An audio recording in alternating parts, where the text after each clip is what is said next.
C'est cette projection à partir finalement de cette nouvelle société de surveillance qui nous attend.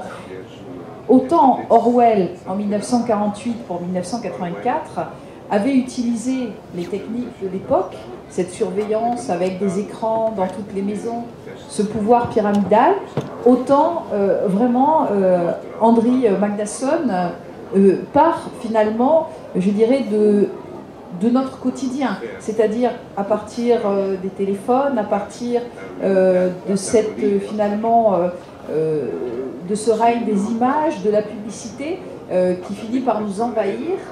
Il rajoute juste un élément technologique qui manque, c'est-à-dire le fait que nous recevions directement ces messages via une technologie sans fil et une technologie qui passe par les ondes.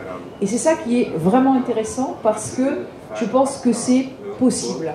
Vous voyez, même si pour l'instant il n'y a pas cette, on va dire, ce cap technologique qui a été franchi, mais c'est très exactement cela. Et c'est un roman qui est intelligent par rapport à notre présent.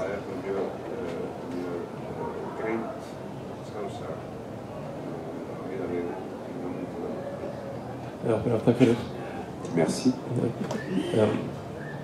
Alors, Andri, pourquoi avez-vous, je reprends votre carrière, pourquoi avez-vous choisi d'écrire un livre pour les enfants, pour démarrer peut-être votre carrière d'écrivain?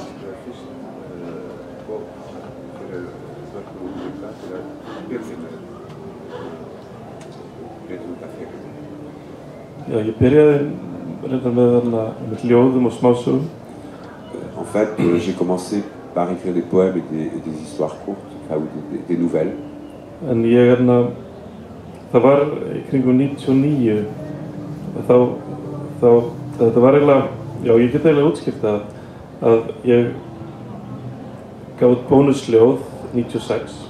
Voilà, en fait, je vais expliquer un peu mieux. J'ai publié les livres de bonus, les poèmes de supermarché, Bónusljóð en 1996. Og ég var að hugsa hvað mér langaði til að skrifa næst. Je réfléchissais à ce que j'avais envie d'écrire ensuite.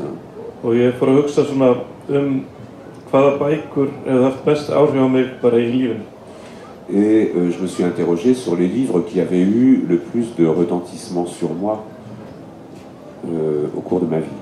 Og það var kannski 5 skáldsögur. Il y avait peut-être parmi ces livres qui m'ont énormément impressionné ou influencé 5 romans. En síðan var það Astrid Lindgren, Saint-Exupéry, Momo. Et puis il y avait Astrid Lindgren, Saint-Exupéry et Momo. Og svona barnabækur í rauninni. Qui étaient tous des livres pour enfants finalement.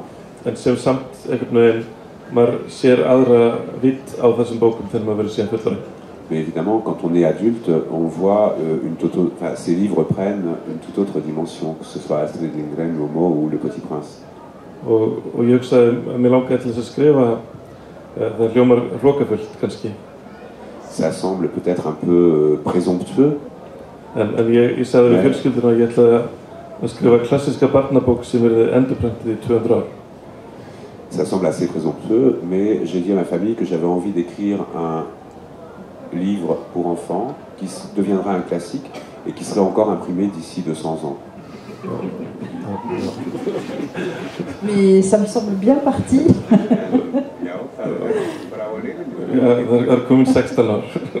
Bon, là j'ai fait 16 ans hein, quand même, donc c'est déjà pas mal. Plus de 10 ans. Og ég hef alltaf borið mikla virðingu fyrir barnabókum og þeim heimi og ég hef aldrei séð að það sé svo mikill munur á í rauninu og ég vil erfiðar að skrifa góða barnabók. Et en fait, j'ai toujours eu beaucoup de respect et d'admiration pour la bonne littérature enfantine ou adolescente. Et je ne pense pas du tout qu'il soit plus simple d'écrire un roman pour enfants ou pour adolescents que d'écrire un roman pour adultes. C'est ce que nous disent tous les auteurs de littérature jeunesse aussi. Ouais.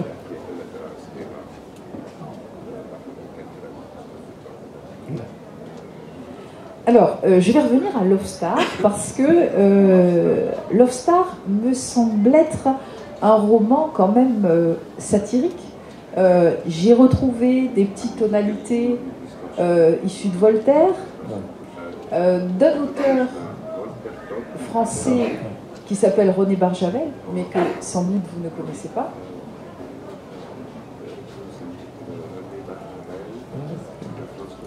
Voilà. Je ne sais pas s'il est... Peut-être oui, il a été traduit, je pense, en anglais. Donc, dans ce registre satirique, voilà, est-ce que vous pourriez nous expliquer le choix du titre de votre roman,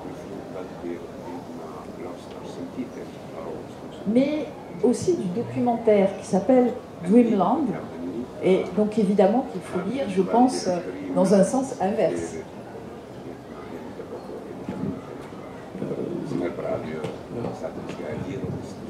Love Star er eiginlega byggt á ljóði, eiginlega stærsta ástarljóði Íslands frá 1900.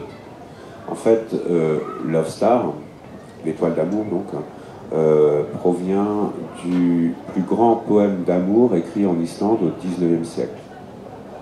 Og ég hugsaði að, og þetta er svona viðkvæmt og fallegt ljóð og svona ljóðrænt orð á íslensku, ástarstjarna. C'est un poème très lyrique en fait, qui s'appelle en islandais Ástarstjarna, c'est-à-dire l'étoile de l'amour. En svo hugsaði ég hvernig myndi þetta líta út ef að markaðurinn tæki þetta alveg upp og það var þetta bara Love Star. Et je me suis dit, comment est-ce que ce poème, à quoi ce poème ressemblerait-il s'il était travaillé par le marché et la marchandisation, et donc Ástarstjarnan devient Love Star en anglais parce que c'est plus cool, chic. Et ça sonne bien en tant que titre, bien sûr. Et ça sonne bien. International, oui, bien sûr. Et Dreamland, par rapport au... Dreamland ljóð líka. Dreamland, c'est aussi un poème. Sem uppáhaldsljóð afa míns. Et c'était le poème préféré de mon grand-père. En það vísar líka í útópíu. Évidemment, il y a comment dire, ça renvoie aussi à une utopie, Dreamland, fatalement. Og það sem var að gerast á Íslandi. Það sem var að gerast á Íslandi var eiginlega dystopía. Et au moment où j'ai écrit ce documentaire, en fait, Dreamland, ce qui arrivait en Islande, c'était pas une utopie, mais c'était une dystopie. Oui, je pense qu'on va y revenir après un petit peu.